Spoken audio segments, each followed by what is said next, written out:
Саламатсыңарбы балдар? Кыргыз тили сабагы башталды.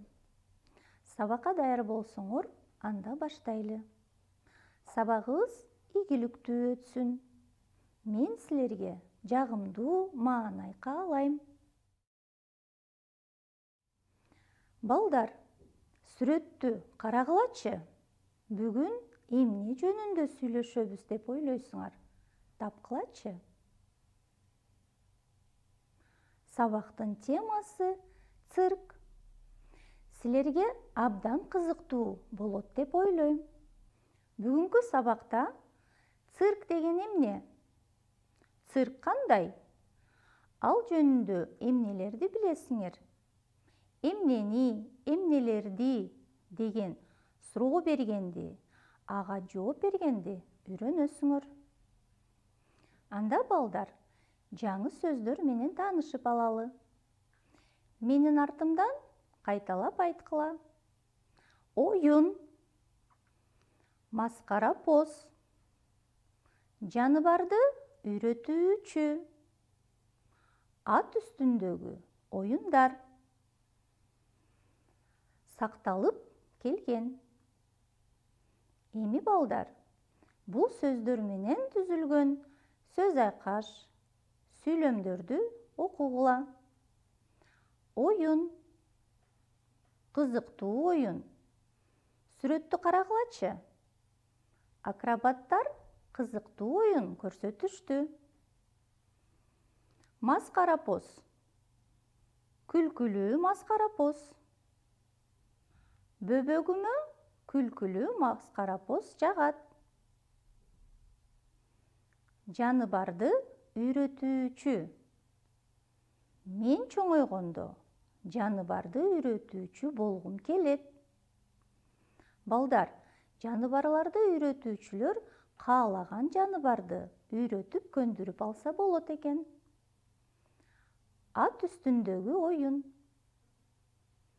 Кыргыз циркинен ат үстүндөгү оюнду көрдүм. Силер да ат оюндарын көрдүңөр беле? Сакталып келген. Цирк оюндары ушул күнгө чейин сакталып келген. Мына балдар, силер да өз алдыңарча жаңы сөздөр менен сүйлөм түзүп машык кыла. Эсиңе тут, эмнелерди деген суроону туура жооп бергенди үйрөнүш үчүн д мүчөсү жардамга келет экен. Д, ди, ду, дүү болуп өзгөрөт. Д мүчөсү, мисалы, куштарды, аттарды. Ди, иттерди, пилдерди. Ду мүчөсү, жолборсторду, коёндорду. Дүү, сүлөөсүндү, түлкүлөрдү. Байкадыңарбы балдар? Эмнелерди деген суроо көптүк сандагы сөздөргө берилип жатат. Анда тапшырма аткарабыз. Сөз айкаштарды туура түзгүлө. Кана балдар, кандай аткардыңар текшерели. Муз үстүндөгү оюн. Аюуларды үйрөтүүчү. Көп маскара поз. Өнөр сакталып келген.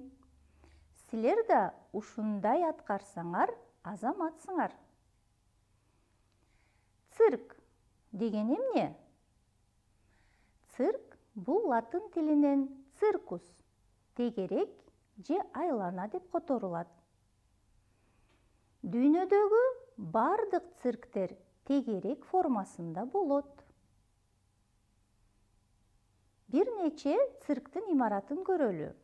Москва шаарындагы цирк.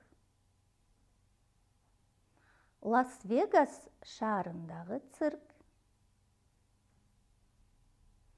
Казань шаарындагы цирк.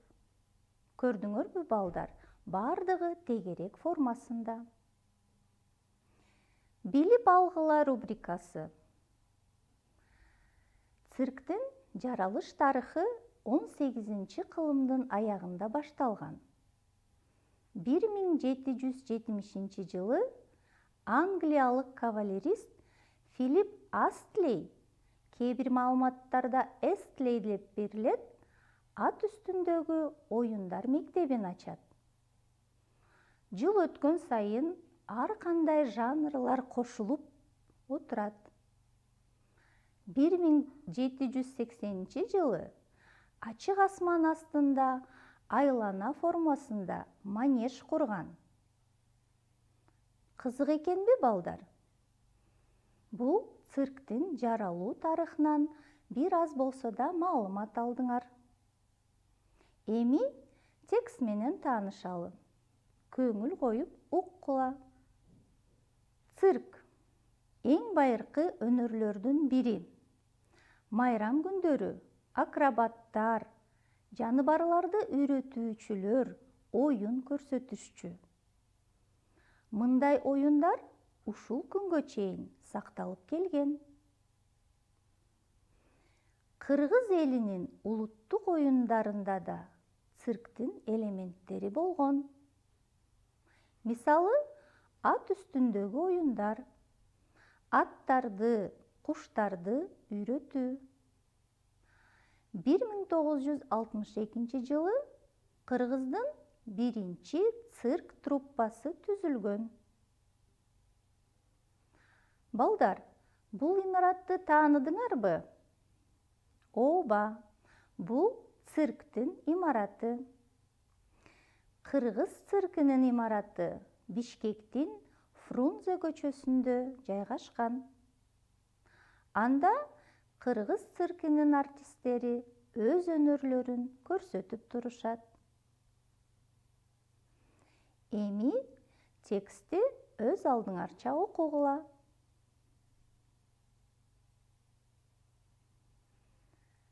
Тапшырма. Текст боюнча суроолорго жооп бергиле. Цирк байыркы өнөрбү? Майрамдарда кандай оюндар көрсөтүлчү?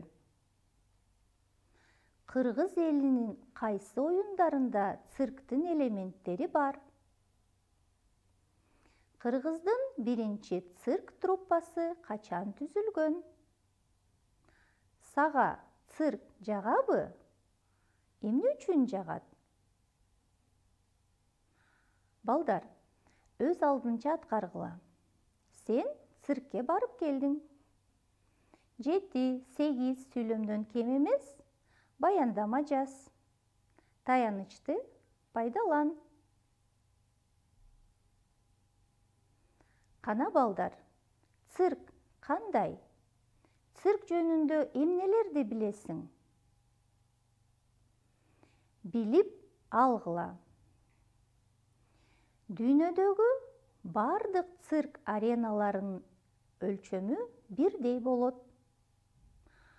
Кандай өлчөм экенин айта аласыңарбы? Билесиңерби? Аренанын диаметри 13 метр болот. Себеби эмнеде? Бул ат үстүндөгү оюндарга байланыштуу. Анткени аттар аренаны айланып чуркаганда алардын жону эңкейи шабалда болот. Диаметр 13 метр болгондо манеж бул үчүн абдан ыңгайлуу. Көрдүңөрбү балдар? Дагы бир кызыктуу маалымат билип алдыңар. Кандай цирктер бар? Суудагы цирк. Бул циркте оюндар сууда көрсөтүлөт. Сууда жашоочу жаныбарлардын оюнун көрө алабыз. Абдан кооз көрүнүш. Муз үстүндөгү цирк. Мында манежде муз аянты болот. Жаныбарлардын коньки, лыжа тепкендерин көрө алсак болот. Жырткычтар цирки. Манеж атайын темир торлор менен тосулат. Бул цирктен биз арстан, жолборс, аюулардын кызыктуу оюнун көрө алабыз. Цирктин дагы бир түрү көчмө цирк же болбосо шапито деп аталат. Бул чакан цирк труппасы бир жерден экинчи жерге көчүп жүрүп оюндарын көрсөтүшөт. Мына балдар, биз цирктин бир нече түрү менен тааныштык. Өз алдынча аткаргыла. Сага цирктин кайсы түрү жага тургандыгын досуңа айтып бер. Таянычты пайдалангыла. Тапшырма.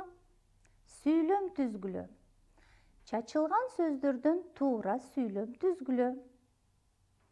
Жакшылап балдар ойлонуп түзгүлө.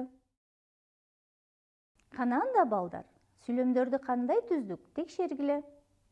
Кечээ аянтта акробаттар оюн көрсөтүштү.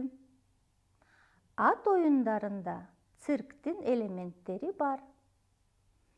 Москва цирки Бишкекте гастролдо болушту. Мага арстандардын оюну аябай жакты. Балдар, сүйлөмдөрүңөр туура болсо азаматсыңар. Кийинки тапшырманы карайбыз. Тиешелүү мүчөлөрдү коюп жазгыла. Эмнелерди деген суроого жооп берген сөздөрдү туура жазгыла. Кыргыздар илгертен бери куштар үйрөтүп келген. Эмнелерди? Стадиондон ат үстүндөгү оюндар көрдүк. Иним цирктен аюулар, илбирстер сүрөткө тартты. Бул тапшырманы оңой эле аткарасыңар деп ишенем. Өз алдынча аткарууга тапшырма. Эгерде сен келечекте жаныбарды үйрөтүүчү болсоң, кайсы жаныбарды үйрөтөт элең? Жана эмне үчүн? Классташтарыңа айтып бер.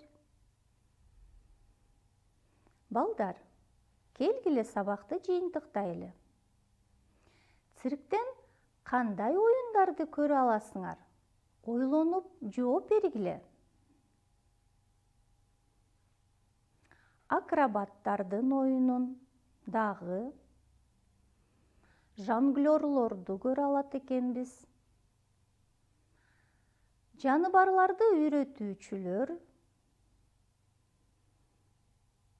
дагы балдар жакшы көргөн маскаропостторду көрө алабыз.